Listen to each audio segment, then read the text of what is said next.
Sos! Hindi ako ipinanganak kahapon para hindi malaman itong mga ganitong usapan. Hindi totoo yung hindi pa siya handa. Ilang taon na ba yan, ha? Hindi naman yan menor de edad eh. Bakit kaya hindi mo subukan na ayain magpakasal? Aba, nagsasayang lang ako ng oras kung hindi naman pala kasal ang balak ninyong hahantungan ng relasyon ninyo. Hindi na kayo mga bata. Kung totoo man na mayaman ka, baka naman takot ka lang na mahatian si Nancy dahil mahirap lang siya. Ano? O baka naman kaya hindi mo siya maaya dahil wala kang pambili ng singsing. Ay, oo, mahal kasi yun at gastos sa kasal. Yung anak ko kasi, mamahaling singsing ang binigay sa kanya. Ang laki ba naman ng bato? Naku, kung nakita nyo lang sana kung gaano kabongga yung kasal niya. Nakita nyo kasi sa picture lang eh. Pero mas maganda yon sa personal, ha? Mapapanganga ka talaga. Baka napipressure kayo, no? Okay lang naman siguro kung hindi nyo kaya ang bongga. Sa hindi kayo mayaman eh. Mawalang galang na po, tita ha. Sinagot na po ni Yuan ang dahilan. Ako po ang ikakasal, tita. Ako po ang magkakaroon ng pamilya. Huwag niyo pong pangunahan ang desisyon ko sa buhay, ha? Kung ikukumpara niyo ako palagi sa anak niyo, tigilan niyo na po yan. Ano po bang gusto niyo? Maglupasay ako dahil kasal na si Jolie? Nabongga ang kasal niya? Kung ako po ang ikakasal, hindi ka po invited. Hindi po dahil sa wala kaming pera, kundi dahil ayoko ng papansin, paepal at bida-bida sa kasal ko. Yun po ang totoo. Pwede po ba? Huwag kayong sabi ng sabi na mahirap ako o kami. Opo, sige na po. Oo na po, mahirap kami noon po. Tama naman po kayo doon, pero tandaan niyo po, iba na po ngayon, ha? Kung mayaman si Jolie, okay po, masaya ako para sa kanya. Kung yumaman po ang mga anak nyo, okay po, masaya ako sa mga pinsan ko. Kung naging super ultra mega mayaman po kayo, okay lang din po.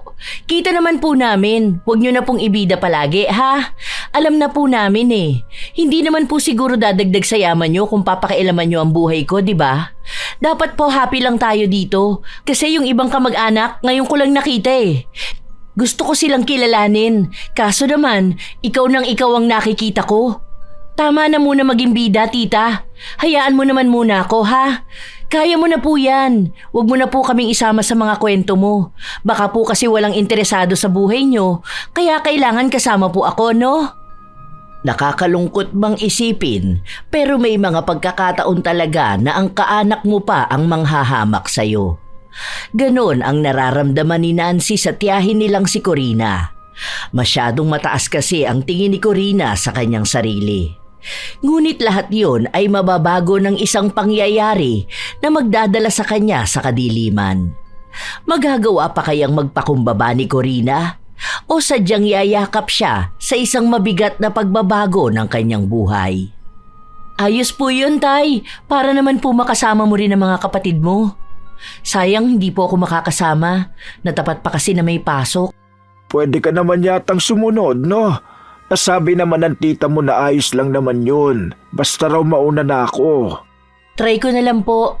Hindi ko pa sure kasi malapit na exam ng mga bata. Tapos kailangan ko pang asikasuhin yung iba pang mga papel. Kapag kaya po ng oras ko na sumunod doon, susunod po ako. Pero si ate po, pupunta raw ba? Hindi raw eh. Kasi pupunta raw sila ng ibang bansa para doon sa meeting nila sa trabaho niya. Bali, ako lang pala talaga makakasama, no? Ayun nga po. Pero magpapadala na lang ako ng regalo para sa bagong kasal. May damit na po ba kayong isusuot? Meron na. Di ba nung nakaraan nagbigay ka sa akin ng pera? Ayun ang pinambili ko, pati ng bagong sapatos. Bumili na rin ako ng regalo. Ayos na po pala ang lahat, Tay eh. Magwi-withdraw na lang ako bukas para may maipadala akong pera sa'yo. Bukas na lang po siguro ng gabi kayo lumuwas para po maipadala ko rin yung regalo ko. Oo, yun nga rin ang sabi ko sa tita mo eh. O siya, mag-aayos na lang muna ako ng mga damit na dadaling ko ha. Alam mo, natutuwa nga ako dahil akalain mo yun. Ikakasal na pala si Julie. Samantalang noon, ang bata pa noon. Tapos palaging kumakain ng kulangot niya. Kaya nga, Tay. Ako na lang yata ang hindi pa ikinakasal sa aming magpipinsan ha. Sa mga kaedad ko ba? Si ate kasi naikasal na rin eh. Kaya nga tinatanong nga sa akin kung ikakasal ka na ba. Ang sabi ko na lang hindi ko alam sa plano nyo ng nobyo mo. Basta ka ako, kahit na ano naman ang plano nyo dahil malalaki naman na kayo. Kaya nga gusto ka rin sana nilang makita dahil huling kita nila sa'yo, bata pa kayo ng ate mo. Sayang nga po. Kung hindi lang talaga importante yung lesson ngayon, baka nag-file na lang din ako ng leave. May mga kamag-anak ako na hindi ko na ata mamukhaan. Pati mga pinsan na hindi pa nakikita. May pinag-uusapan nga sila na kapag daw umuwi yung anak ni Kuya Juben, baka magkaroon ng family reunion. Ayun, ayos po yung ganyan, Tay. Mas maganda po yan. Balitaan nyo na lang po ako para makapag-leave ako. Saka para din alam ni ate kung kailan din siya pwede. Sige po, Tay. Magpapahinga na po muna ako at antok na ako. Baka sa mukha ni Manuel ang tuwa dahil alam niyang makikita na naman niya ang kanyang mga kamag-anak. Matagal na rin kasi simula nang hindi sila nagsama-samang magkakapatid. Matagal nang namatay ang asawa ni Manuel at noong burol ng kanyang asawa, iilan lang sa mga kaanak niya ang nagpunta. 7 silang magkakapatid pero 5 na lamang silang nabubuhay. Matatanda na rin kasi ang kanyang mga kapatid. May kanya-kanya na silang buhay kaya hindi ganon kadali na magkaroon sila ng oras para magsama-sama. Kaya nung nakatanggap siya ng imbitasyon sa kasal ng pamangkin, agad siyang pumayag. Nang sumapit na ang araw ng pagpunta ni Manuel sa bahay ng kapatid, nakita niya kung gaano na nga ba ito kaasensado. Nakakatuwa naman, Corina. Ang laki na ng bahay mo sino na lang ba kayong nakatira rito? 3 na lang kami. Asawa ko tapos bunso ko. Hindi ba makakasama mga anak mo? O susunod na lang sila? Hindi kaya Si Nancy kasi may klase siya. Exam daw ng mga bata. Pero nagpadala siya ng regalo. Ganon? Buti sapat yung kita ni Nancy. Ang baba ata ng sahod ng teacher, ano? Tapos grade 1 lang ang tinuturuan niya. Okay lang naman. Hindi naman din magasto sa bahay. Tapos yung panganay ko nagpapadala naman din ng pang-grocery. Hindi pa ba ikakasal yun si Nancy? Ilang taon na siya? Yung pa rin bang boyfriend niya? Baka naman wala siyang balak pakasalan ng lalaki. Ano bang trabaho ng lalaki? Yung anak ko kasi, halos mag-iisang taon pa lang sila pero ikinasal na. Oh, ang ganda ng trabaho ng lalaki. Piloto yun. Ang laki ng sahod. Siya nga lahat gagastos dito sa kasal. Hindi ko alam. Hindi ko naman siya pinipilit na magpakasal na. Mag-4 na taon na yata sila May-ari ng hardware yung nobyo ni Nancy. Mabait din yun. Chinese ba? Hindi naman purong Chinese. Kasi yung nanay niya Pilipina. Ay, ganon? Alam mo kuya, malabo yan pakasalan. Sinasayang niya lang ang oras niya sa lalaki na yon. Dahil baka gusto ng mga magulang no na Chinese din na maging asawa niya. Alam mo naman sa mga ganyan, di ba? O baka naman may ibang gustong ipakasal sa lalaki. Kausapin mo si Nancy para hindi siya tumandang dalaga kapag nagkataon. Aba, ilang taon na siya wala pa rin siyang anak? Hindi naman siguro. Gusto naman siya ng mga magulang nung nobyo niya. Hindi ko kasi nakakausap yan si Nancy. Palagi kasing busy. Minsan kapag mag-reply sa akin ilang araw pa. Kung sumama sana siya rito, makikita niya kung gaano kaganda ang kasal ng anak ko. Ay, makikita rin naman niya yun sa mga picture. Bongga ng gown ni Julie. Alam ko, halos kalahating milyon ata ang gastos dun. Ganong kagalante magiging asawa niya. Kung nandito si Nancy, aba, baka mainggit yun. Kasi hindi ba, si ate niya hindi naman bongga ang naging kasal? Kaya dapat sabihan mo na siya ngayon pa lang na dapat ang aasawahin niya katulad nito sa anak ko. Ay, kapag mga ganyan kasi hindi ako nakikialam sa kanila. Kung mahal nila ang isa't isa, yun ang pakasalan nila. Wala naman na yan sa mahal ng gasto sa kasal Basta palagi kong sinasabi sa kanila na dapat ang piliin nilang lalaki yung responsable. Yung kayang maging asawa at ama sa magiging anak nila. Si kuya, nagpapatawa pa ata. lumagawain na yung ganyan. Magpapakasal dahil sa mahal lang. Sa ngayon, dapat kahit hindi mo ganun kamahal basta may pera. Hindi ka naman pasasayahin ng pagmamahal lang ano. Oh, siya, doon ka na pala magkwarto ha. Kita mo yon sa tabi ng banyo. Ayon, doon ka na lang. Pahinga ka na. Nakakapagod yan bukas. Maliit na silid lang ang pinagtulugan ni Manuel.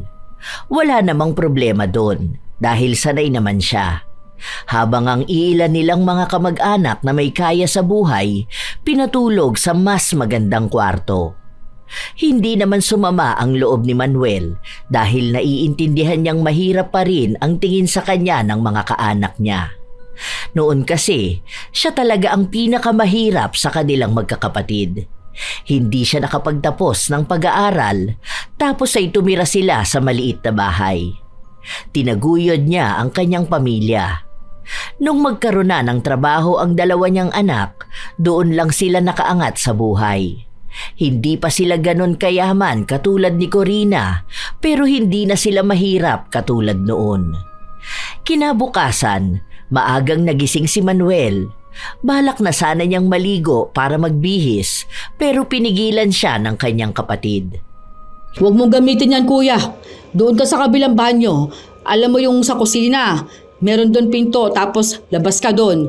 Makikita mo na doon yung isa pang CR. Gagamitin kasi ni na Carol yung CR na yan eh. Oo, sige lang. Saglit lang din naman akong maliligo. Hindi na nagreklamo si Manuel.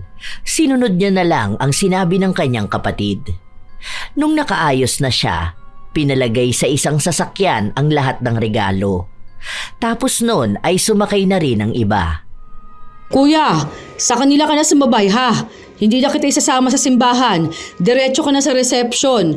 Tapos pagpunta mo doon, hanapin mo si Carlota. Sabi mo ikaw yung tinutukoy ko sa kanya na kapatid kong galing lang Laguna. Sige na, aalis na kami.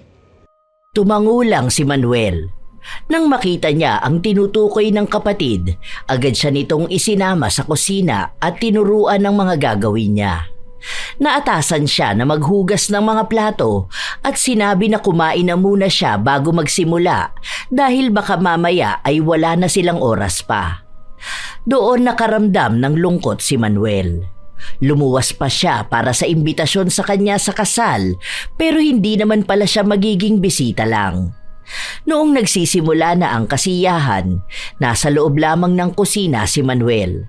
Siya ang nag-aasikaso ng mga pagkain na ilalabas at mga iluluto na dagdag sa handa. Siya rin ang naghuhugas ng plato. Ang maganda at bagong bili niyang damit ay nadumihan lang din. Ilang oras din na ganon siya sa loob. 3 lang silang nag-aasikaso. Hindi pa niya kilala ang dalawa. Pero alam niyang hindi naman yon kamag-anak. Ilang sandali pa, pumasok sa loob si Corina. Tara na muna saglit kuya, magpicture lang doon. Ano ba naman yan? Bakit ang dami ng damit mo? Magpunas ka nga lang mukha mo, pawis na pawis ka. Sumunod ka na doon ha, magpicture tayong pamilya. Tinapos na muna ni Manuel ang ginagawa niya bago siya lumabas. Nakipag-usap siya sa ilan nilang kaanak na kilala. Hanggang sa kukuha na sila ng litrato pero sa pinakalikod siya dinala kung saan halos hindi na makita ang kanyang mukha. 2 beses lang, tapos ay wala na. Pwede kaya akong magpakuha ng litrato kasama ang pamangkin ko? Saka na kuya, kapag may oras pa mamaya, ang dami pang kamag-anak ng asawa niya. Tapos mga kaibigan nila, okay na yon, meron ka ng picture. Para sana ipakita ko kay Nancy pag uwi ko. Kumuha ka na lang ng video tapos saka mo ipakita. Bilisan mo lang ha, tapos bumalik ka na sa kusina. May isa pa atang lulutuin doon eh. Mamaya niyan kakain na ulit. Huwag ka na lang munang makisabay kuya, hindi mo naman kilala yung mga bisita eh. Saka baka mamaya malaman pa ng asawa ni Jolly na may kamag-anak kami na mahirap. Ang alam pa naman nila, lahat ng mga tiyuhin niya, mga negosyante. Isang picture lang kapag natapos silang lahat. Ang tigas naman na ulo mo kuya eh. Hindi naman ikaw ang nagbayad ng photographer eh. Magpasalamat ka na lang na in-invite ka namin. Kung hindi lang nagsabi si Jolly, hindi na sana ako magsasabi sa'yo eh. Sige na, doon ka na. Doon lang nakaramdam ng sama ng loob si Manuel. Hindi niya napigilan ang sarili na maluha habang nasa kusina siya at naghuhugas ng plato. Hindi niya rin naman malapitan ng pamangkin dahil abala ito sa dami ng kanyang bisita. Kapag naman lalapit si Manuel, agad siyang pinipigilan ng kapatid. Ang ilan nilang kamag-anak, bibihira lang kung kausapin si Manuel. Ang akala nila ay uutang ito o hihirit ng pera. Nang matapos ang kasal, umuwi na rin agad si Manuel. Hindi niya pinahalata sa kanyang anak ang sama ng loob na kanyang nararamdaman. Isang hapon, walang pasok si Nancy, kaya magkasama sila ng ama sa bahay. Bakit wala man lang ako makitang picture mo, Tay? Wala ba kayo solo ni Jolie? Isa lang nakita ko yung kasama niyo yung mga kapatid at mga kamag-anak niyo. Kaso naman ang layo mo. Hindi ako masyadong nagpakuha ng picture. Nahihiya ako Bakit ka naman mahihiya, Tay? Ang ganda kaya ng suot niyo. Saka sumama ang tiyan ko kaya madalas akong nasa banyo. Kahit solo niyo ni Jolie? Kahit sa phone mo, wala? Hindi ko nga alam kung paano ko magpicture. Alam mo naman, matanda na ako. Tinuruan na kita, Tay. O kaya sa photographer. Ganun sa ginawa nung kasal ni ate. Di ba may mga solo doon kahit na mga kamag-anak natin? Wala man lang talaga kahit isa? Hayaan mo na. Hindi naman na siguro mahalaga yun Picture lang naman yan Ang mahalaga nandun ako at nakita ko kung gaano kasaya si Jolie. Kumusta naman po ang mga kamag-anak nyo doon? Baka mamaya kung ano-ano na naman ang mga pinagsasabi nila sa'yo, ha? Wala naman. Isang araw lang naman kasi kami nagkita-kita. Ano namang sasabihin nila sa akin? Nagtanong lang sila tungkol sa inyo ng ate mo at kung bakit hindi kayo nagpunta. Saka yung palaging tanong kung kailan kayo kakasal. Ganun lang. Alam mo naman kung anong sinasabi ko kapag sila magtanong, di ba? Kumusta naman sa venue? Maganda naman po. Kita ko sa mga pictures parang ang bongga. Oo, mahal daw ang bayad nila dyan. Mayaman kasi yung lalaki. Hindi inamin ni Manuel kung anong nangyari. Maingat siya sa mga sagot niya dahil baka mabanggit niyang ginawa lang siyang katulong at hindi bisita. Kahit ang imbitasyon na natanggap niya ay bilang bisita. Alam niya kasi na magagalit si Nancy kapag nalaman niya yon. Ayaw pa naman ni Nancy sa lahat ay yung inaapi siya at pumapayag siyang magpaapi. Sinasabi sa kanya ng kanyang mga anak na tapos na sila sa pagiging mahirap kaya huwag niyang hahayaan ng ibang tao na ituring pa rin siya na parang basura. Sa paglipas ng mga araw, hindi pa rin alam ni Nancy ang nangyaring pangmamaliit sa kanyang ama. Hanggang sa nakausap niya ang isang pinsan niyang imbitado sa kasal. Sinabi sa kanya na hindi niya masyadong nakita si Manuel at kailan niya lang nalaman na ginawa itong katulong sa kusina. Dahil doon, inis na inis si Nancy. Kaya sa halip na tanungin ng ama, kinausap niya ang tiyahin. Oh, pamangkin, bakit napatawag ka? Tita, ano po yung nabalitaan ko na ginawa niyo lang tao si tatay sa kusina? Kaya pala wala siyang kuha sa mga pinost niyo, nakatago pala siya sa kusina. Alam niyo po ba na bumili pa siya ng bagong damit para lang sa kasal ni Jolie? Nagsumbong sa'yo ang tatay mo? Hindi po, may nagsabi lang sa akin. Ayun naman pala, may nagsabi lang sa'yo. Paano ko naninira lang yon? Ilang araw na bang nakalipas nung ikinasal si Jolie? Wala namang naging issue Naku, Nancy, kung pagbibintangan mo na naman ako na inaapi ko ang tatay niyo, aba, bakit hindi siya ang tanungin mo? Siyang nagsabi na tutulong siya sa kusina dahil nalaman niya na dalawa lang ang tao tapos ang daming bisita. Oh, nahihiya rin siyang humarap sa mga kamag-anak natin. Ano bang magagawa ko? Malamang siya na ang nagdesisyon nun. Hindi ko nalang pinigilan. Bayad na lang daw niya yon dahil nga sa pagkain na kakainin niya nung kasal. Nag-offer pa nga ako na kung gusto niya mag-uwi Kasi nga, mukhang hindi siya gaanong nakakakain ng ganong kasarap na pagkain. Kaya huwag kang tatawag sa akin na magagalit ka lang ha. mas maganda talaga kung alamin mo muna kung ano pa ang nangyari. Hindi na nakaapila pa ang dalaga dahil agad na ring pinatay ng kanyang tiyahin ng tawag. Hindi na niya alam kung sino ba ang nagsasabi ng totoo.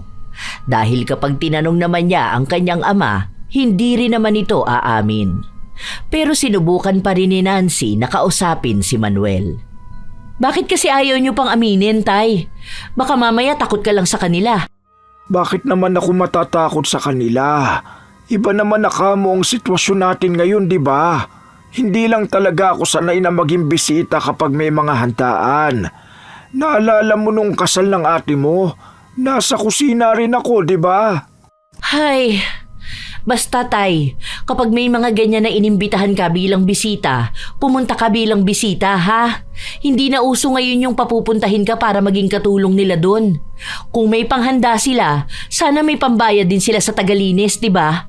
Alam niyo naman na ayaw namin ni ate na maulit yung nangyari noon. Na sa tuwing may handaan sila, iniimbitahan lang nila tayo para may magluto ng pagkain sa kanila.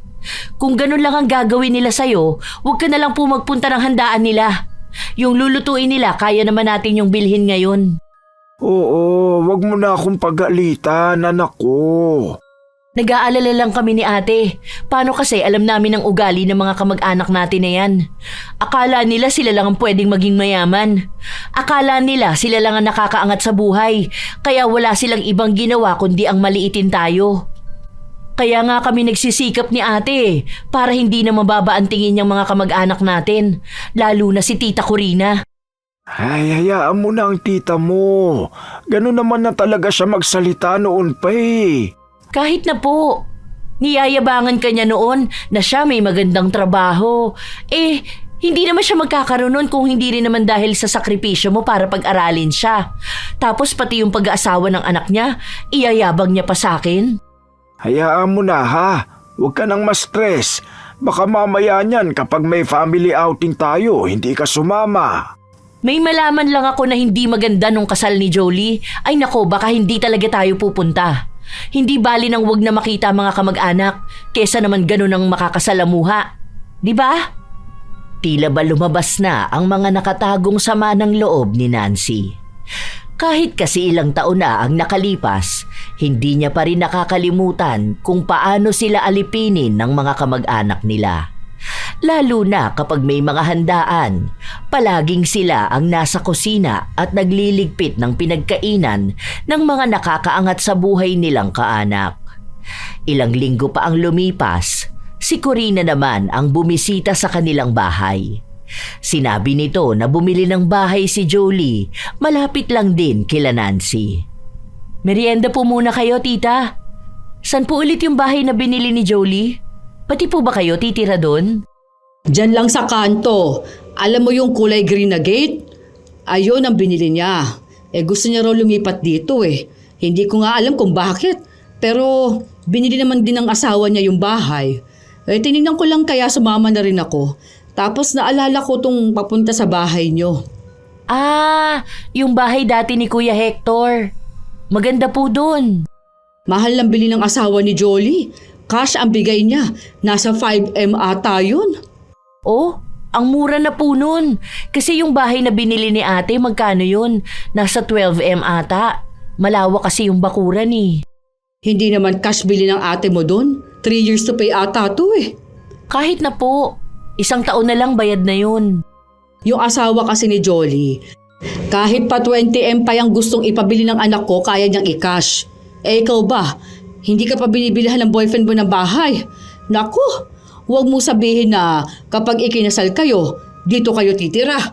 Ang liit ng bahay na to ha? Medyo naayos na to kahit na paano. Naalala ko pa noon kapag umuulan, ang daming tulo ng bubong. Tapos laging pinapasok ng baha. Hindi na ba ganun ngayon? Ay, hindi na po. Ipapaayos na po namin to. Hinihintay ko lang po yung loan ko. May loan na ba kahit grade 1 teacher lang? Makalang naman po kayo. Kahit kinder po ang tinuturuan, teacher pa rin po yun. Saka kahit naman po anong level ng tinuturuan namin, pwede kami mag-loan. Di mapapagawa niyo na to ng mas maganda. Ipapaayos lang po yung bubong, tapos papapintura, tapos tambak. O di ganun din pala. Parang walang magbabago. Naku, kung ako sa'yo, magpabili ka na lang sa boyfriend mo. Eh di ba may-ari ka mo ng hardware yon? Kung totoo man, hindi mo na kailangan mag-loan. Depende na lang kung ayaw kang tulungan, hindi ba? Ang mga Chinese pa naman, mga kuripot yan. Gusto mo ba ireto kita sa friend ng asawa ni Jolly para makahanap ka rin ng galanting lalaki? Iwan mo na yung boyfriend mo. Eh mukha namang walang maitutulong sa'yo. Sa totoo lang, tita, masaya po ako na nakapangasawa si Jolie ng mayaman at galante. Pero hindi naman po ibig sabihin na gusto kong gumastos para sa bahay namin, eh ayaw na akong tulungan ng boyfriend ko. Alam ko po kasi kung anong obligasyon ko sa bahay namin eh. Hindi ko po yun pwedeng ipasa sa boyfriend ko. Hindi pa po kami kasal, kaya ayokong obligahin siya. At kahit na mag-asawa na kami, tatanggihan ko pa rin kapag sobra na ang nilalabas niyang pera para sa akin. Para namang sinasabi mo na hindi ganyan ang anak ko. Ang kaibahan lang kasi, ginagamit niya ang utak niya. Mahal na mahal siya nung lalaki. Aba, handang ibigay sa kanya ang lahat, kaya kinukuha niya. Yun ang sinasabi ko sa'yo, na dapat alam mo rin paano gumamit ng utak at diskarte kapag papasok ka sa isang relasyon. Nako, hindi na uso ang pagiging strong woman, Nancy. Baka sa susunod yan hindi ka na talaga tutulungan ng boyfriend mo. Magkakaiba po kasi talaga ang mga babae. Hindi po lahat pipiliin ng ganun sa kagaya ng pagpili ni Jolie. Yun na nga. Hindi mo naman ata ako gets Gets po kita. Sana po, gets nyo rin ako. Mukhang nasaktan kita sa mga sinabi ko sa boyfriend mo Alam mo na, ayoko lang na maging mahirap ka rin. Mahirap na nga kayo Mag-aasawa ka pa rin ba ng lalaki na hindi ka kayang iahon sa buhay? Baka makapangasawa ka lang tulad ng tatay mo. Opo tita, huwag po kayong mag-alala dahil hindi ko na po kailangan ng lalaki na mag-aahon sa akin sa hirap. Dahil nakaahon na po kami. Pangarap ko rin po na magkaroon ng asawa gaya ni tatay. Mapagmahal po. Hindi na po yun tungkol sa pera o sa kayamanan. Iba talaga ang mindset ng mga mayayaman at mga taong galing sa hirap. Oh, siya, pasabi na lang sa tatay mo na napadaan ako Balik na lang ako rito bukas. Pigil na pigil si Nancy. Dahil kapag hindi niya yon ginawa, baka makapagsalita siya ng hindi maganda at maging dahilan pa yon para masaktan ang kanyang tiyahin. Alam niya naman na kapag may mali lang siyang nabanggit, dadamdamin na yon ni Corina. Kahit na siya naman itong mapanakit magsalita.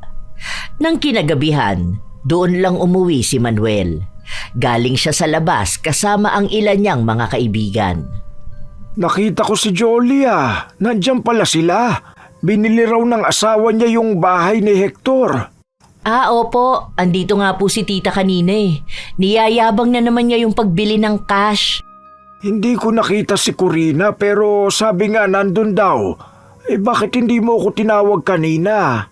Hindi na po. Saglit lang naman siya rito Tiningnan niya lang naman ang bahay natin. Tapos ganun pa rin naman ang ugali niya. Matapos kang laitin, biglang ibibida yung kanya. Babalik nga raw po siya bukas. Naiinis lang ako sa kanya kanina. Paano? Nilalait niya pati si Yuan.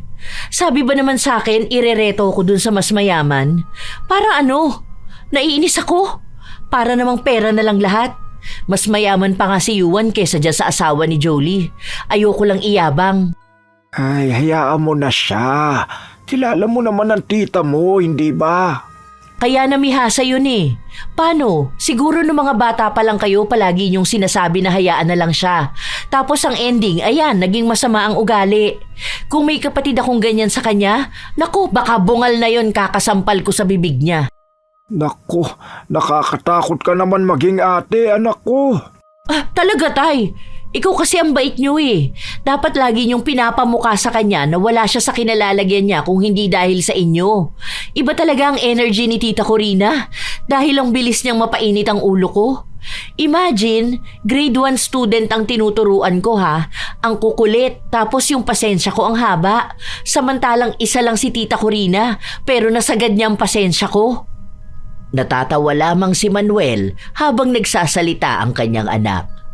Kung naroon pa rin ang ate ni Nancy, malamang ay dalawa na silang maglalabas ng hinaing. Simula mga bata pa lang sila, ang tiyahin nilang si Corina ang madalas nilang kinaiinisan. Dahil ito ang nangungunang tao na walang tiwala sa kanila. Dahil mabait ang kanilang mga magulang, palagi na lamang silang pinagsasabihan na pagpasensyahan na lang. Igalang pa rin daw nila dahil nakatatanda. Pero nung lumaki na sila, minsan ay hindi nila napipigilan ang kanilang sarili na pumatol. Lalo na kapag ayaw nila ang kanilang mga naririnig. Kinabukasan, nasa loob lang ng kwarto si Nancy, habang ang kanyang ama ay naririnig niyang nakikipag-usap sa kapatid nito. Walang balak lumabas ang dalaga dahil alam niya na mapupunta na naman sa kanya ang atensyon ng tiyahin. Kaya nakinig na lang siya sa usapan nila. Sa susunod na buwan nga yung sa reunion. Ano, makakasama ba kayo? May ambagan kasi doon, baka hindi nyo kayanin. Ang sabi naman ni Nancy, siya na raw ang bahala. Malaki ba sahod ng teacher? Naku, baka mamaya magkulang kayo ng pera ha? Hindi ko kayo mapapahiram. Alam mo naman na ayokong nagpapautang, hindi ba? Hindi naman ako uutang. May pera yun, saka ang ate niya. Sasamang arin si Yuan. Yung Chinese na mahirap? Ano yun, magpapalibre pa siya kay Nancy? Kaya nga ang sabi ko dyan sa anak mo na ako na magpapareto sa kanya. Nako, doon na lang siya sa mayaman. Ayan na naman siya. Hindi na natigilan. Susunod niyan, ibibida na naman niya ang asawa ni Jolie. Tapos yung boyfriend ng anak niya. Daig pa bugaw. Kasi kung ganyan lang din naman na mapapangasawa niya, aba, hindi siya mabubuhay dyan. Huwag mo na pakialaman ang anak ko. Kung ako nga, hinahayaan lang sila eh. Hindi ba? Ang sa akin lang kasi, gusto ko naman na mapabuti siya. Ganun ba sa mga pinsan niya, sa mga anak ko? Kita mo naman ang mga post nila, hindi ba? Yung bunso ko, yung boyfriend doon mayaman. Kagagaling lang nila ng Thailand ditong nakaraan. Ang anak mo. Parang wala akong nakikita na post niya sa Facebook. Ano yun? Hindi man lang ba siya ginagala ng boyfriend niya? Ang kuripot, di ba? Yung asawa ni Jolie, nagbibigay yun sa akin ng pera. Yung asawa ba ng pangalay mo, nabigyan ka na ba ng pera? Hindi ko naman kailangan ng pera nila. Nagbibigay sila sa akin ng pangkain ko, sapat na yun. Masyado na akong matanda para maghangad pa ng sobra-sobrang pera. Naku, kung may pagkain sa hapag ko at healthy ang mga anak at apo ko, masaya na ako doon. Hindi ko na kailangan pa ng ginto o ano. Nasanay ka kasing maging mahirap, kuya. Kaya ganyan ka. Malamang, nasanay ka na ang isip mo lang kung may kakainin ka pa ba. O tapos hanggang ngayon dala mo pa rin. Hindi mo malang itinaas ang pangarap mo? O ano, gusto mo ba na hanggang dyan ka na lang? Ano bang mali sa buhay ko? Napagtapos ko na ng pag-aaral ang dalawa kong anak. May maganda na silang trabaho at maganda ang buhay nila. Ayun na mismo ang pangarap ko. Hindi ko na kailangang sobrahan pa. Ano bang gusto mo?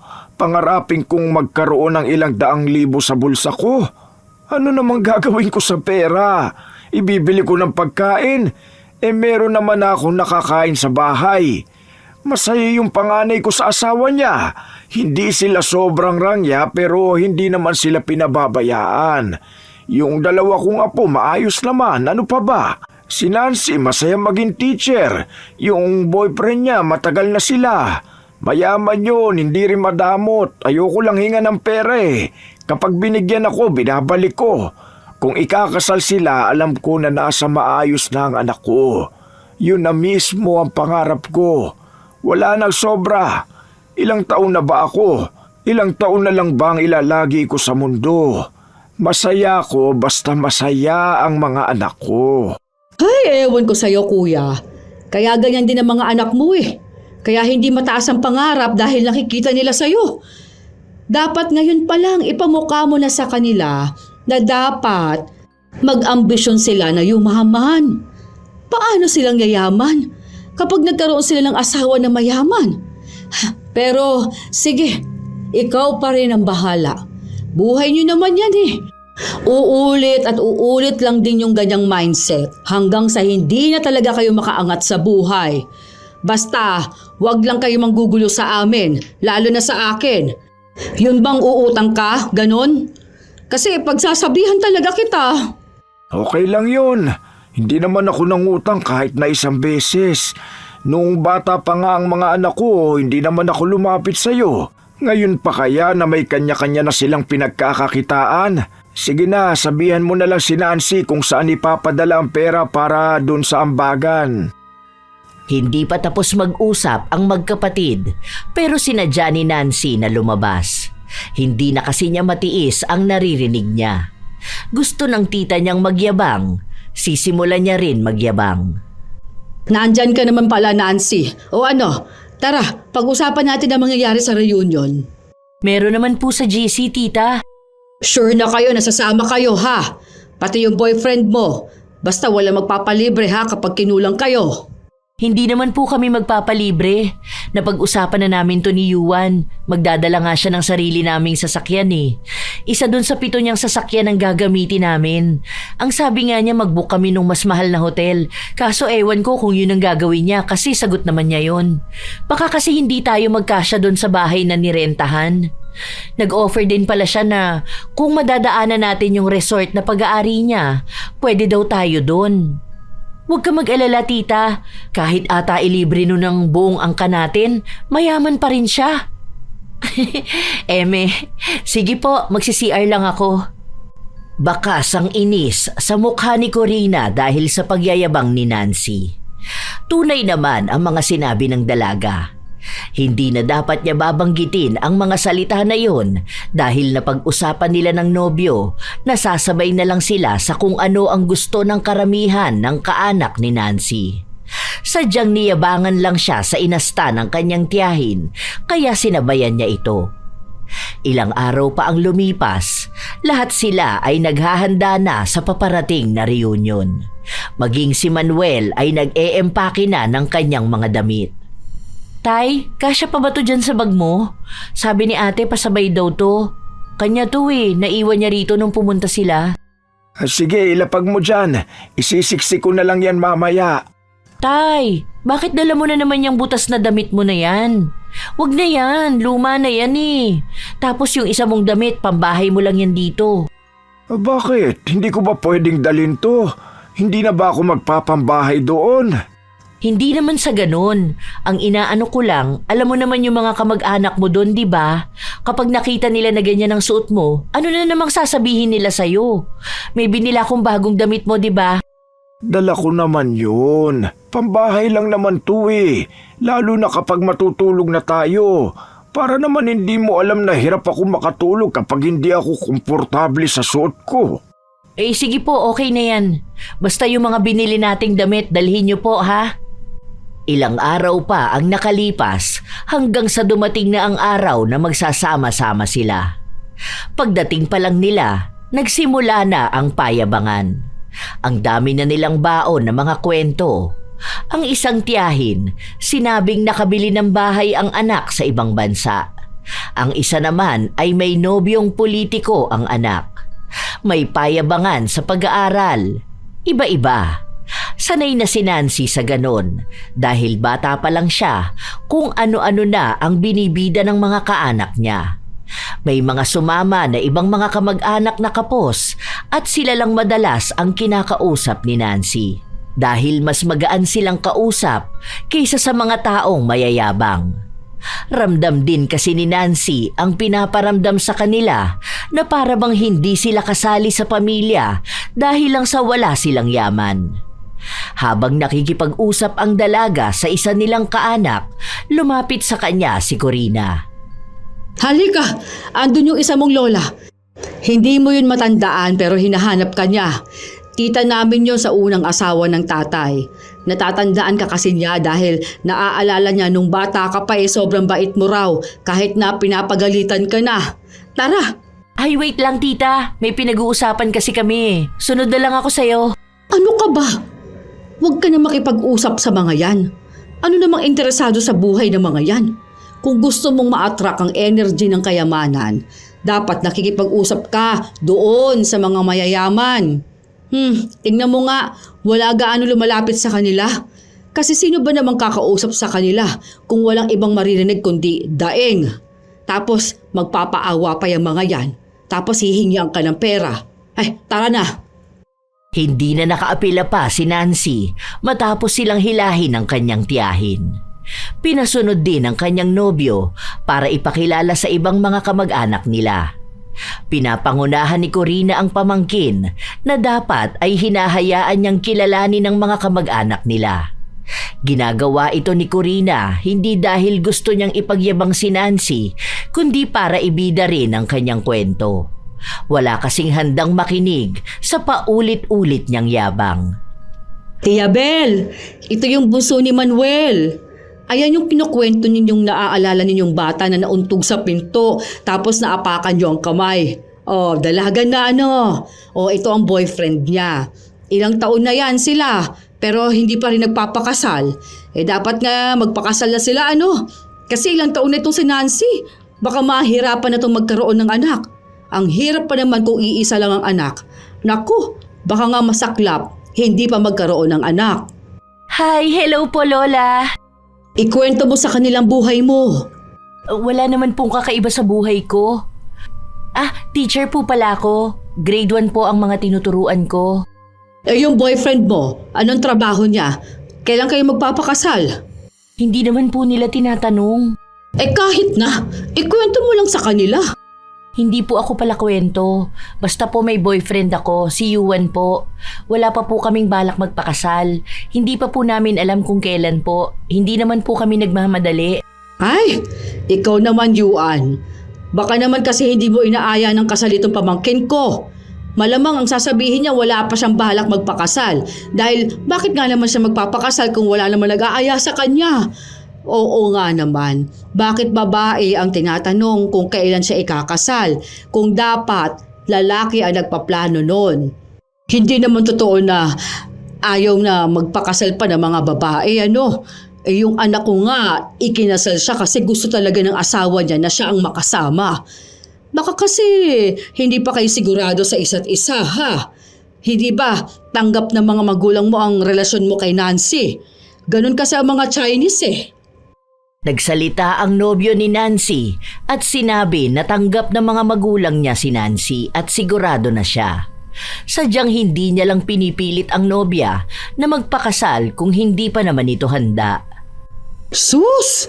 Hindi ako ipinanganak kahapon para hindi malaman tong mga ganitong usapan. Hindi totoo yung hindi pa siya handa. Ilang taon na ba yan, ha? Hindi naman yan menor de edad eh. Bakit kaya hindi mo subukang ayaing magpakasal? Aba, nagsasayang lang kayo ng oras. Kung hindi naman pala kasal ang balak ninyong kahantungan ng relasyon ninyo. Hindi na kayo mga bata. Kung totoo man na mayaman ka, bakit takot ka na mahatian si Nancy dahil mahirap lang siya, ano? O baka naman kaya hindi mo siya maaya dahil wala kang pambili ng singsing. Ay, oo, mahal kasi yon. At gasto sa kasal. Yung anak ko kasi, mamahaling singsing ang ibinigay sa kanya. Ang laki ba naman ng bato? Naku, kung nakita nyo lang sana kung gaano kabongga yung kasal niya. Nakita nyo kasi sa picture lang, pero mas maganda yun sa kung sa personal. Mapapanganga ka talaga. Baka napipressure kayo, no? Okay lang naman siguro kung hindi ninyo kaya ang bongga. Sa hindi kayo mayaman. Mawalang galang na po, tita, ha? Sinagot na po ni Yuan ang dahilan. Ako po ang ikakasal, tita. Ako po ang magkakaroon ng pamilya. Huwag niyo pong pangunahan ang desisyon ko sa buhay, ha? Kung ikukumpara niyo ako palagi sa anak niyo, tigilan niyo na po yan. Ano po bang gusto niyo? Maglupasay ako dahil kasal na si Jolie? Nabongga ang kasal niya? Kung ako po ang ikakasal, hindi ka po invited. Hindi po dahil sa wala kaming pera, kundi dahil ayoko ng papansin, paepal at bida-bida sa kasal ko. Yun po ang totoo. Pwede po ba? Huwag kayong sabi ng sabi na mahirap ako o kami. Opo, sige na po. Oo na po, mahirap kami noon po. Tama naman po kayo doon, pero tandaan niyo po, iba na po ngayon, ha? Kung mayaman si Jolie, okay po, masaya ako para sa kanya. Kung yumaman po ang mga anak nyo, okay po, masaya ako sa mga pinsan ko. Kung naging super ultra mega mayaman po kayo, okay lang din po. Kita naman po namin, huwag nyo na pong ibida palagi, ha? Alam na po namin eh. Hindi naman po siguro dadagdag sa yaman nyo kung papakialaman nyo ang buhay ko, di ba? Dapat po happy lang tayo dito. Kasi yung ibang kamag-anak, ngayon ko lang nakita eh. Gusto ko silang kilalanin. Kaso naman, ikaw nang ikaw ang nakikita ko. Tama na muna maging bida, tita. Hayaan mo naman muna ako, ha? Kaya mo na po yan. Huwag mo na po kaming isama sa mga kwento mo. Baka po kasi walang interesado sa buhay nyo. Kaya kailangan kasama po ako, no? Ang kapal naman ng mukha mo para sabihin huwag akong mangialam. Bakit? Masama na bang payuhan ka, ha? Hindi kasi ginagawa ng tatay mo. Nagpapayo po si tatay, pero hindi po siya nagmamando. Okay na po yon kung kaya niyong gawin sa anak niyo. Huwag na po sa akin. Huwag po kayo magalit. Di ba po lola, mga tita at tito, dapat masaya lang po tayo ngayon. Kasi ngayon ko lang po talaga kayo nakita. O baka hindi ko kayo tanda. Sige po, aalis na po muna ako. Kakausap muna ako ng iba. Napairap na lamang si Corina matapos na umalis ng kanyang pamangkin. Sorry babe ha, ang gulo namin no. Nahiya tuloy ako kapag sa family reunion nyo walang ganito. Kahit na lahat kayo mayaman. Naiinis lang kasi ako eh. Hindi ko na napigilan ang sarili kong makapagsalita. Tanong siya ng tanong kung kailan ako mag-aasawa. Siya pa mas nape-pressure buhay ko to. Pinakalma na lang ni Yuan ang kanyang nobya. Matapos nun ay nakipag-usap na ulit si Nancy sa mga kamag-anak nila na hindi niya kilala. Ang kanyang ama at ate naman ay may kanya-kanya ring ginagawa at kinakausap. Masaya naman sana kung wala lang isang tao na nagbibigay ng sakit ng ulo sa kanila. Nang kinagabihan, nasa loob na ng kwarto nila ang pamilya ni Nancy. Magpapahinga na sana sila pero biglang kumatok sa pinto nila si Corina at kinausap si Manuel. Hindi narinig ni Nancy kung ano ang usapan na yun pero lumabas ang kanilang ama at nagpaalam sa kanila na may gagawin lang sa labas. Baka naman magsumbong ka pa sa mga anak mo. Nagpapatulong lang naman ako na buhati ng mga bagahe namin. Ayoko kasi doon sa kwarto namin, ang liit. Ang sabi ko sa kanila, doon kami sa mas maganda, yung mas malaki sana. Kaso, kina Georgina naman binigay. Narinig ko kasi na sila na talaga nagbayad ng kwarto na yun. Ang aarte kamo nila. Dahil lang sa may kasama siyang kano. Akala mo naman kung sino siya Kaya lang naman yung nagpakasal sa kano dahil mapera. Naku, hindi naman din gwapo yung naging anak nila. May mas malakas pa rin ang dugo niya. Kaya ayun mukhang abnormal na bata. Napaka-arte pa nun. At ang yabang. Iniyayabang ba naman sa akin na may bagong bili silang farm? Akala niya ata maiinggit ako sa kanya. Hindi naman niya pera ang pinambili nun, kundi pera nung kano. Nakakainis siya. Hayaan mo na. Ganyan ka rin naman magyabang. Hoy, hindi ako ganun kuya Nilulugar ko naman ang kayabangan ko. At totoo naman, ang niyayabang ko naman mga anak ko. Siya, anong iyayabang niya? Ang lalaki naman ito mga bagahe nyo. Bakit naman ganito ang dala nyo? 2 araw lang naman tayo Hindi ko yata kayang buhatin yan. Tawagin na lang natin yung mga mas bata sa akin. Tulog na nga sila Yung anak naman ni Juday, hindi yun pwede. Ang payat na nun tapos may sakit pa sa baga. Baka kapag pinagbuhat ko yun, biglang himatayin ako pa masisi. Yung asawa ba ni Jolie? Wala ba tong mga gulong? Nasira yung gulong kanina. Hindi pwede yung asawa ni Jolie nakakahiya naman sa kanya, di ba? Siya na nga nagbigay ng ambag namin dito Tapos siya na rin ang gumastos. Gusto mo pang pagbuhatin ko siya? Kaya mo na yan. Noon naman kargador ka sa palengke, hindi ba? Hindi ko kasi sigurado kung kaya ko pa ba Alam mo naman na matanda na ako. Huwag na lang kaya kayo lumipat ng kwarto. Andun na nga sila sa lilipatan namin. Mas maganda doon. Dali na, kaya mo yan. Ano ka ba naman? Babayaran na lang kita ng 50. Maghanap na lang tayo ng ibang pwedeng utusan. Wag na. Nagtanong na ako kanina Kaso ang mahal naman nilang maningil. Bubuhatin daw nila yan pero 100 isang bagahe. Ano sila sinuswerte? Gawin mo na lang kasi. Nag-aalangan pa si Manuel dahil alam niyang mahina na ang kanyang mga buto para bumuhat pa ng mabibigat. Pero sadyang makulit ang kanyang kapatid. 2 bagahe pa lang ang nabubuhat niya ay nakakaramdam na siya ng hingal at sakit sa kanyang balikat. Habang naglalakad sila, nakita sila ni Nancy. Labis ang pag-aalala ng dalaga sa kanyang ama at sa puntong lalapitan niya ang mga ito, bigla na lang bumagsak sa lupa si Manuel. Tumama ang ulo niya sa bato at dumagan pa sa kanya ang mabigat na maleta. Naku naman, Tay! Ano bang ginagawa niyo? Ano ba yung bagahe na yan? Hoy! Huwag mo nga ganyanin yan. Ang mahal ng mga laman yan, no? Kung masira ang mga damit namin, ako afford mo bang palitan yan, ha? Hindi mo ba nakita na nasaktan na si tatay? Mahina na siya, tapos gusto mo pa talagang pagbuhatin siya ng gamit niyo? Ano? Baldado ba ang mga anak mo? Bastos ka! Anong gusto mo? Sila pagbuhatin ko ng mga gamit, ha? Mga bisita sila sa reunion? Mas makapal naman ang mukha mo! Ano akala mo sa amin? Hindi bisita sa reunion na to? Bakit? Akala mo ba espesyal ka na, ha? Mahirap lang naman kayo. Babayaran ko naman siya, ha? O ito, gagawin ko na 100. Anong gagawin namin dyan sa 100 na yan? Napahamak ang tatay ko! Ano bang utak meron ka, tita? Ayokong makabastos pero paano ka naman gagalangin? Hindi na kita pipilitin kung talagang mababa ang tingin mo sa amin. Pero isa lang ang pakiusap ko sa'yo. Utang na loob naman. Huwag mo ipahamak ang tatay ko. Sige, kung tingin mo mahirap kami, okay lang. Sige, pero mag-ingat ka dyan sa mga pananalita mo. Baka sa sobrang pagsamba mo dyan sa pera, hindi mo yan magamit kapag ikaw naman ang binawian ng karma. Kilabutan ka nga dyan sa mga sinasabi mo. Humihiling ka pa talaga ng masama sa akin? Hindi ako humihiling ng masama sa'yo, tita. Ang sinasabi ko lang kung ano ang maaaring maging kapalit niyang pagsamba mo sa pera. Silaw na silaw ka masyado. Ewan ko ba dyan sa ugali mong ganyan? Basta ang sinasabi ko sa'yo, iba maningil ang langit sa mga taong masasama ang ugali. Kahit hindi ko hilingin, kung makakarma ka, talagang makakarma ka. Umalis na rin si Nancy kasama ang kanyang ama. Dahil hindi na naging maganda ang kanilang simula, umuwi na sila. Pero bago yun, dinala na muna nila sa ospital si Manuel. Pasalamat na lamang ang dalaga dahil walang masamang nangyari sa kanilang ama. Pati ang ate ni Nancy ay nagagalit na.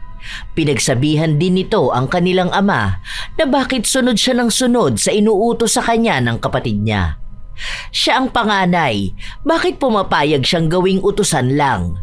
Isa pa ay wala naman siyang hinihinging tulong sa tiyahin nila. Totoo naman ang sinasabi ni ate, Tay. Hindi ka naman lumalapit sa kanya para sa tulong, tapos isang utos niya lang sa'yo, sunod ka na kaagad. Para po kasing lumalabas na wala kang sariling desisyon at isip eh. Hindi naman po kayo mga bata para sundin siya. Mas lalo nyo lang pinapakapalang mukha niya. Dahil iniisip niya na talagang utu-utu ka at madaling utusan. Ang galing niya naman, may mga anak siya tapos walang tutulong sa kanya para magbuhat ng gamit nila. Hayaan mo na, anak. Ay, hindi pwede yung ganyan, Tay. Wala tayong mapapala sa puro na lang hayaan. Napakayabang nun, tapos hahayaan na lang natin. Kung ikaw kaya mong hayaan ang ugali ng kapatid mo, pwes kami ni ate, hindi namin kaya yon. Ingat na ingat kami sa'yo tapos ikaw aabusuhin mo lang ang katawan mo? Ano naman kung kargador ka nun? Anong tingin niya sa'yo, ganun ka pa rin ka bata? Ganun lang kasi ang ugali ng tita nyo. Kaya pati ako naiinis sa inyo, Tay eh. Tinotolerate nyo kasi siya. Kaya akala niya kapag ginawa niya ayos lang. Mag-uutos na nga lang siya sa'yo, tapos may kasama pang panlalait. Ewan ko talaga kung hindi yan umiyak kapag nakarma siya. Galit na galit talaga ang magkapatid sa nangyayari. Pinagsabihan din nila ang kanilang ama. May mga kaanak silang tumatawag sa kanila dahil walang kaalam-alam sa tunay na dahilan kung bakit ba sila umuwi. Noong una, ang sabi ni Manuel ay wag na nilang ipaalam dahil masaya nga na magkakasama ang magkakamag-anak, pero mismong ate ni Nancy ang nagsabi ng tunay na dahilan. Matapos niyang sabihin yon ay umalis siya sa kanilang group chat na sinundan ni Nancy. Dahil sa pagbanggit ng pangalan ni Corina, galit na galit itong tumawag kay Nancy. Bakit naman ganun ang ate mo? Ang attitude niya, ha? Talagang sa GC pa? Anong gusto niya iparating sa lahat? Tapos, magsasabi pa siya sa akin na mayabang ako? Hindi ako mayabang. Baka naiinggit lang siya sa akin. Tapos blinak pa ako. Kung hindi ba naman walang hiya? Bakit sa akin po kayo nagsusumbong? Akala niyo po ba mas kakampihan ko kayo kaysa sa ate ko? Tama lang naman po ang ginawa niya sa inyo. Sa totoo naman po talaga na mayabang kayo. Try niyo po magtanong dyan sa mga kasama niyo. Iisa lang po ang sasabihin nila. Parehas kayong sutil ng ate mo. Palibasa'y wala kayong class. Squammy! Opo. Hilig din po naming tumahol ni ate. Mga askal kasi kami. Buwisit kayo! Hindi pa tapos magsalita si Corina ay pinatay na agad ni Nancy ang tawag. Dahil doon ay tinadtad din siya ng tawag at mensahe. Pero wala nang iba pang pakialam ang dalaga. Basta nakauwi na siya sa kanila. Hindi na niya kasalanan kung nasaktan ng tiyahin sa mga salitang sinabi niya. Ilang araw pa ang nakalipas, hindi pa rin makalimot si Corina sa mga nangyari. Panay pa rin siya tawag kay Nancy na hindi niya sinasagot. Kapag naman kay Manuel tatawag, hindi pinapayagan ni Nancy na sagutin. Dahil alam niyang kung ano-ano lang ang sasabihin ng tiyahin. Dahil hindi mabilis na makalimot si Corina, hindi rin siya natatahimik hanggat hindi siya nananalo sa diskusyonan. Isang araw, nung dalawin ni Corina ang anak niya, sinadya na rin niyang daanan si Miguel. Pero natutulog ito kaya ang nakausap niya ay si Nancy. Ayoko makausap ka. Gisingin mo si Manuel. Sabi mo nandito ako. Natutulog nga po, tita. Ano po bang ibig sabihin nun? Nagpapahinga po si tatay. Baka naman po pwedeng magpaawat muna kayo. Huwag niyo po muna siyang guluhin, no? Alam naman po namin kung tungkol saan tong sasabihin niyo sa kanya. Yung nangyari po nung nakaraan, di ba? Okay po sana kung hihingi kayo ng tawad sa kanya eh. At bakit naman ako hihingi ng tawad sa kanya, ha? Hindi ba dapat kayo ng ate mong humingi ng tawad sa akin? Para saan po? Sa pagsasabi namin ng totoo? Alam mo, naiinis na naman ako dyan sa mga sinasabi mo. Kayo po kasi ang dapat na humingi ng tawad. Wala naman po sigurong masama kung magpapakumbaba po kayo, no? Para naman po sa kapatid nyo. Bilang kuya na lang po sana. Kasi bukod po sa sama ng loob sa panlalait nyo, nasaktan din po si tatay. Muntikan pa nga po siyang mabalian eh. Pero ano pong ginawa nyo? Wala po, kahit sorry man lang, di ba? Pupunta po kayo sa bahay hindi para kumustahin ang kapatid nyo, kundi para linisin ang pangalan nyo at alisin ang inis na nararamdaman nyo. Kahit na kailan, hindi ako magpapakumbaba sa taong mababa sa akin. Oo, mas matanda siya sa akin, pero mas mayaman naman ako sa kanya. Ang dapat, siyang nagpapakumbaba sa akin. Paano kung dumating ang araw na kailanganin niya ako, ha? Paano siya makakalapit sa akin? Paano po kung kayo naman ang lumapit sa amin at humingi po ng tulong? Paano po kayo makakalapit sa amin kung masama po ang loob namin sa'yo? Kahit na kailan, hindi ako hihingi ng tulong sa inyo. Huwag po kayo magsasalita ng tapos, tita. Kaya kong magsalita ng tapos. Dahil bakit ako hihingi ng tulong sa taong wala namang pera at kakayahan, ha? Huwag ka magpatawa, Nancy. Hindi ko kakailanganin ang kakarampot ninyong pera. Mayaman kami, ha? Okay po, tingnan na lang po natin sa mga susunod. Hindi pa rin naaalis kay Corina ang pagiging mahangin niya. Wala siyang ibang ginawa kundi ang ipagmalaki ang mga bagay na meron siya. Kahit na kaninong kamag-anak. Minsan, bigla na lang siyang bibisita sa bahay ng kapatid para lang ibalita kung anong mamahaling gamit ang binili ng kanyang anak. At nakikibalita sa kalagayan ni Nancy. Hanggang sa umabot na ang halos isang buwan, hindi nagpaparamdam si Corina. Medyo nagtataka ako. O baka ako lang. Hindi ko ata napapansin si Tita Corina. Ano yun, hindi ba siya bumibisita kay Jolly? Parang ang tahimik niya ngayon ah. Naninibago ko. Dumalaw ba siya sa bahay nang wala ako, Tay? Hindi ko alam. Hindi ko naman siya nakikita eh. Nung nakaraan napadaan ako sa bahay ni na Jolly. Nandoon naman siya kaso hindi niya ako kinausap eh. Paalis din kasi sila noon. Baka marami siyang ginagawa ngayon. Imposible naman yun. Kahit naman sobrang dami niyang ginagawa, talagang sisingit yun ng oras para magyabang. Kilala ko yun eh. Kahit mga bata pa lang kami, kahit ganun siya kalayo, gagawa siya ng paraan para tingnan ang buhay natin. Tapos manlalait siya sa may pasok ng kwento ng buhay niya. Tapos mga walang kwentang advice. Baka naman napagod na rin siya. Hindi ko rin alam. Masaya naman si Nancy na walang nangungulit sa kanya o walang nangmamaliit sa kanyang ama. Pero hindi pa rin maaalis ang pagtataka sa kanya. Kung hindi madaldal o maingay si Corina, malaki ang posibilidad na may kakaiba sa kanya. Yun ang nais na malaman ng dalaga. Sinubukan niyang magtanong kay Jolly pero wala siyang nakuhang sagot. Sinabi lang sa kanya na maraming inaasikaso ang kanyang ina. Hindi niya binanggit kung ano ba yon. Ilang araw pa ang nakalipas, nakatanggap sila ng balita tungkol kay Corina. Nalaman nila na meron itong diabetes. Kawawa naman si Corina. Baka kaya hindi yun nagpapakita dito at panay ang alis nila. Hindi man lang niya sinabi sa akin. Ang lapit ko na nga sa kanya eh. Yan na nga ang sinasabi ko. Kaya feeling ko may kakaiba kay Tita Corina eh.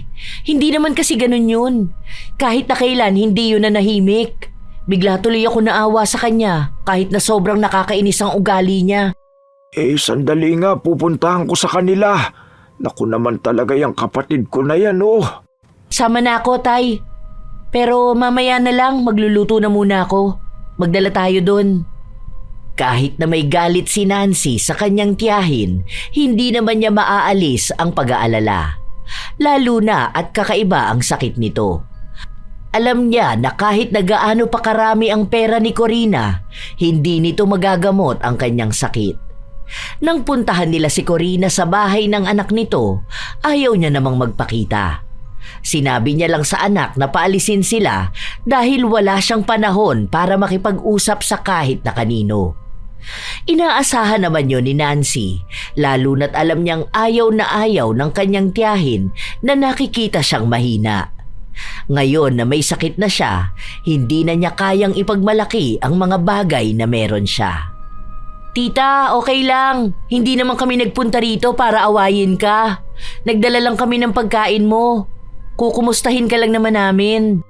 Hayaan mo na muna, nak. Baka kailangan niya magpahinga eh. Huwag na lang nating istorbuhin. Kapag mga ganyang kasi ayaw niyang kinukulit siya. Tara na, umuwi na lang muna tayo. Hindi na nagpumilit pa ang dalaga. Hinayaan na lamang niya ang tiyahin. Ilang araw pa ang nakalipas, nakikibalita na lang sila kay Jolly. Maayos naman daw kahit paano si Corina. Ang problema lang nila ay ang gasto sa kanyang gamutan at ang pagpunta niya sa ospital. Noong nakaraang linggo daw kasi, ang laki ng ibinayad nila sa ospital. Ang laking perang nailabas nila. Ang bilis daw maubos ng pera ni Corina, lalo na at mahal ang kanyang mga gamot. Dagdag pa na maselan ang pagbubuntis ni Jolly. Bawal siya sa stress o labis na pag-iisip. Gumagastos din sila para maalagaan siya. Sunod-sunod din ang problemang nagdaan sa kanilang buhay. Yun na rin ang naging dahilan para gawin ni Corina ang isang bagay na sinabi niyang hindi niya gagawin kahit na anong mangyari. Isang gabi, pumunta siya sa bahay ni Nancy. Umupo na muna kayo, tita. Kukuha lang ako ng tubig. Ano po, kumusta naman po ang pakiramdam niyo? Dapat po hindi na kayo nagpunta sa bahay. Pwede naman pong kami na lang. Gabi na rin po oh. Oo nga, ano nang nangyari sa gamutan mo? Ang laki ng ipinayat mo ah. Ibang-iba na ang itsura mo ngayon. Pati mga mata mo ang lalim. Halatang hindi ka nakakatulog ng maayos. Hindi ko alam kung sasabihin kong maayos o hindi. Minsan kasi, nakakaligtaan kong uminom ng gamot kasi nauubusan kami. Ang mahal naman kasi. Tapos, panay akong puyat dahil sa stress. Alam mo yun? Hindi na napahinga ang utak ko. Iniisip ko minsan, bakit parang wala akong kwenta? Stress pa si Jolly bawal nga sa kanya. Ilang beses siyang dinugo eh. munti ka ng makunan. Naku, hindi ko na alam ang gagawin ko sa totoo lang. Ito pang nakaraan, nalaman kong nalulugi yung negosyo na binuksan ng asawa ni Jolly. Ang laki ng pera na nawala. Hirap na hirap sila makabawi na mag-asawa. Ibinibenta na nga yung sasakyan. Hala, hindi mo pwedeng kaligtaan ang pag-inom mo ng gamot, tita. Baka naman lumubha pa ang sakit mo. Malaki pa naman ang epekto niyan sa kidneys. Hindi lang doon, baka ibang organ mo pa po magkaroon ng komplikasyon. Magiging mas delikado po ang sakit nyo. Wala naman akong magagawa. Wala na akong pera. Yung mga anak ko, hinihingian ko. Kaso hindi naman sapat yung naibibigay nila sa akin. Wala naman ako ibang malapitan. Kaya nga ako lumalapit sa inyo ngayon. Alam nyo, sa totoo lang, hiyang-hiya ako sa ginagawa ko ngayon. Oo, alam ko na ang iniisip ninyo, ang kapal ng mukha ko. Dahil noon, wala akong ibang ginawa kundi ang laitin kayo. Tapos, nagsabi pa ako na kahit na kailan, hindi ako hihingi ng tulong sa inyo. Tapos, eto ako ngayon. Pagpasensyahan nyo na ang naging ugali ko noon, ha? Kung hindi ninyo ako mapapatawad agad, ayos lang. Naiintindihan ko dahil kasalanan ko naman talaga yon. Tama nga, karma ko ito. Noong una, ang akala ko hindi na mawawala ang pera sa akin. Masyado kong minaliit ang ibang tao. Lalo ka na, kuya, na kapatid ko pa. Tapos ngayon na sinisingil na ako sa kayabangan ko, wala naman na akong maipambayad. Ang hirap pala. Totoo pala na hindi lang sa pera iikot ang buhay ng isang tao. Eto, nagkasakit ako. Ubusan ng pera, hindi naman gagaling. Huwag kang mag-alala, kapatid. Tutulungan kita hanggat kaya ko, ha? Sorry, kuya. Sorry kung hanggang ngayon pasanin pa rin ako sa'yo. Naaalala ko pa ng mga bata tayo. Grabe ang sakripisyo mo para lang masigurado mong magkakaroon kami ng magandang kinabukasan. Doong nagkaroon naman ako, saka kita kinalimutan. Mas malala pa nga ang ginawa ko dahil nilait ko pati ang pamilya nyo. Tapos, ang baba ng tingin ko sa'yo. Hindi ko akalain na hindi pala panghabang buhay kong hawakan ng pera. Pati asawa ng mga anak ko niyayabang ko. Ngayon, sunod-sunod ang nangyari. Lahat kami bumagsak. Ang hirap. Ang daming galit sa akin kaya wala sa kanila ang gandang tumulong sa akin. May mga nagbibigay. Pero hindi na pa sapat. Pasalamat pa rin ako sa kanila. Dahil alam ko at naiintindihan ko na sobrang hirap ng buhay ngayon. Ano bang gamot ang kailangan mo, tita? Bigay ka sa akin ng reseta mo, tapos papasama ako kay Yuan na bumili ng gamot. Para lang huwag kang lumaktaw ng inuman. Alam mo na isang laktaw lang ang laking epekto na nun sa katawan mo. Alam mo, sobrang bait mo, Nancy. Alam ko, hindi maganda ang naging pakikitungo ko sa'yo. Yung huling usap natin ay nagtalo pa tayo. Tapos gayon, heto ka. Handang magpaabot ng tulong. Sorry talaga, ha. Nito ko lang napagtanto na tama ang mga sinabi mo sa akin. Lalo na kapag naranasan ko na ang makarma. Ito na nga ang karma ko. Sobrang hirap talaga. Tita, huwag mo nang isipin yan, ha? Okay lang ang lahat. Maayos tayo, huwag kang mag-alala. Hindi ako nagtatanim ng sama ng loob. Kahit na hindi tayo naging magkasundo o madalas akong naiinis sa'yo, hindi naman ibig sabihin nun na hindi na ako tutulong. Magkamag-anak pa rin tayo. Kapatid ka ng tatay ko at mahal ka niya. Kaya mahal ka rin namin. Magiging maayos ka rin. At isa sa mahalaga ay natuto ka ring tanggapin kung ano bang mali na nagawa mo.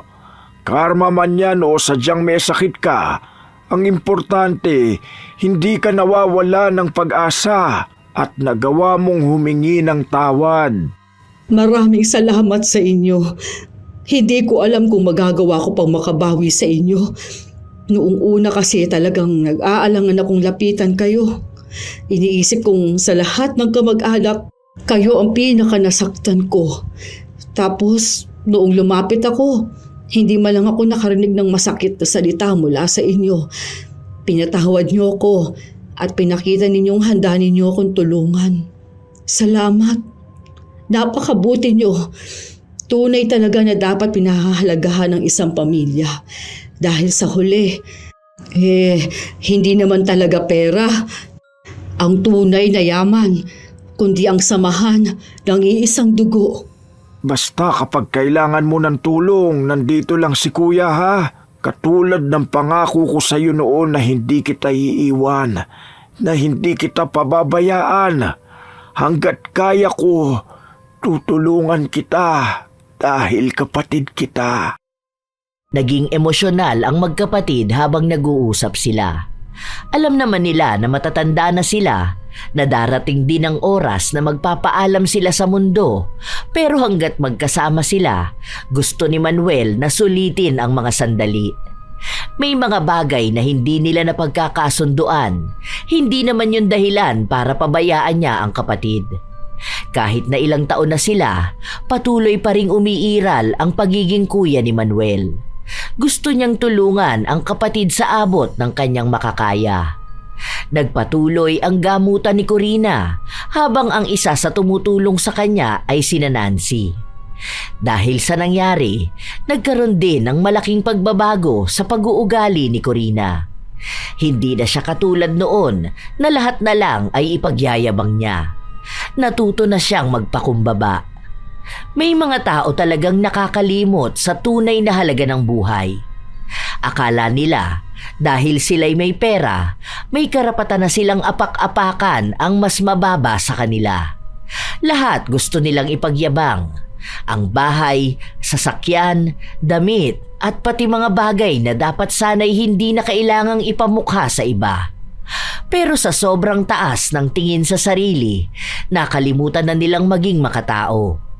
Mayabang, mapagmataas, walang konsiderasyon sa damdamin ng iba. Kapag may problemang lumapit, mabilis silang humusga. Kahit na sino ang humingi ng tulong, mas inuuna pa nila ang yabang. Pero darating talaga ang panahon na babaliktad ang lahat. Ang taong nagsasabing hindi hihingi ng tulong, siya pa ang sa huli lalapit at hahangad ng tulong sa iba. Huwag maging mayabang at mapagmataas na tao kahit na gaano ka pa kayaman o kahit gaano pa kataas ang estado sa buhay. Dahil hindi mo alam kung hanggang kailan mo yan panghahawakan. Sa mundong ito, walang permanente. Lahat ay biglang nagbabago, lalo na kung may pagbabayaran kang karma. Isa itong klase ng paniningil na hindi nababayaran ng pera. Tandaan na hindi lahat ay kayang gamitan ng pera. Katulad na lamang ng buhay ng isang tao. May mga sakit na hindi kayang magamot ng limpak-limpak na salapi. Ang yaman ay hindi laging nakatuon sa magkano ang iyong hawak. Ito minsay tumutukoy sa koneksyon sa pamilya at kaanak. Tandaan na lamang na walang silbi ang pera kung ikaw naman ay may sakit.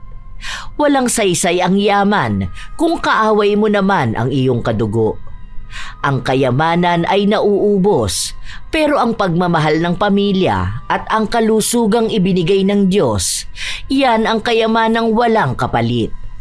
Kaya habang may oras pa, matutong magpakumbaba, magpasalamat at alagaan ang mga tunay na kayamanan na hindi nasusukat sa salapi. Mga apo, ang ating kwento ngayon ay tumatalakay sa yabang at karma. Wala mang kulam na naganap. Minsan talagang malupit maningil ang karma. Kilala nito kung sino ang kanyang babawian, na tiyak ay magpapaalala sa kanila kung gaano kahirap ang dinanas ng mga taong dati ay minamata nila. Kaya tandaan natin mga apo, na huwag iyayabang ang yaman na meron ka ngayon dahil isang iglap lang ay kaya yang bawiin ng Diyos. Katulad ni Corina, alam kong marami din kayong mga kamag-anak na mayabang at mapangmata. Ibahagi nyo naman yan kalakip ng inyong komento sa ating bagong kwento ngayon. Naway meron din kayong natutunan.